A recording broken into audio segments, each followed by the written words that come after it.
കോട്ടയം കാഞ്ഞിരപ്പള്ളിയിൽ നിന്ന് ഒരു വാർത്ത വരുന്നു. കൂവപ്പള്ളിയിൽ ഇടിമിന്നലേറ്റ് വിദ്യാർത്ഥി മരിച്ചു. 20-കാരനായ മുഹമ്മദ് സെയ്ഫാണ് മരിച്ചത്. ടോബി ജോൺസൺ വിവരങ്ങളുമായി ചേരുകയാണ്. ടോബി, പറയൂ. അനൂപ്, ദിൽന, ഇന്ന് വൈകുന്നേരത്തോടു കൂടിയാണ് ഈ സംഭവം ഉണ്ടായത്. കിഴക്കൻ മേഖലയിൽ അടക്കം അതിശക്തമായിട്ടുള്ള മഴയും അതുപോലെ തന്നെ ഇടിമിന്നലും ഉണ്ടായിരുന്നു. ഇതിനിടയിലാണ് വീട്ടിൽ വെച്ച് ഈ മുഹമ്മദ് സെയ്ഫ് എന്ന് പറയുന്ന വിദ്യാർത്ഥിക്ക് ഇടിമിന്നലേറ്റത്. ഉടൻ തന്നെ ഈ വിദ്യാർത്ഥിയെ സമീപത്തെ ഒരു ആശുപത്രിയിൽ എത്തിച്ചുവെങ്കിലും ജീവൻ രക്ഷിക്കാനായില്ല. കോട്ടയം CMS കോളേജിലെ ഡിഗ്രി 2ാം വർഷ വിദ്യാർത്ഥിയാണ് ഈ മരിച്ച സെയ്ഫ്. തുടർ ചടങ്ങുകളെല്ലാം തന്നെ ഉടൻ തന്നെ നടത്തുമെന്ന് ബന്ധുക്കൾ അറിയിച്ചിട്ടുണ്ട്.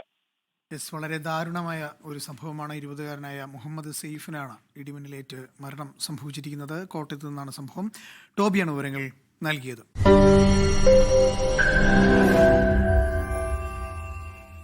ലോകത്തെവിടെയായാലും ഏത് സമയത്തും 24 വാർത്തകളും ഓഗ്മെന്റഡ് റിയാലിറ്റി പാക്കേജുകളും എക്സ്പ്ലെയിനറുകളും വിശദമായി കാണാൻ ഞങ്ങളുടെ YouTube ചാനൽ നിങ്ങൾക്ക് സബ്സ്ക്രൈബ് ചെയ്യാം.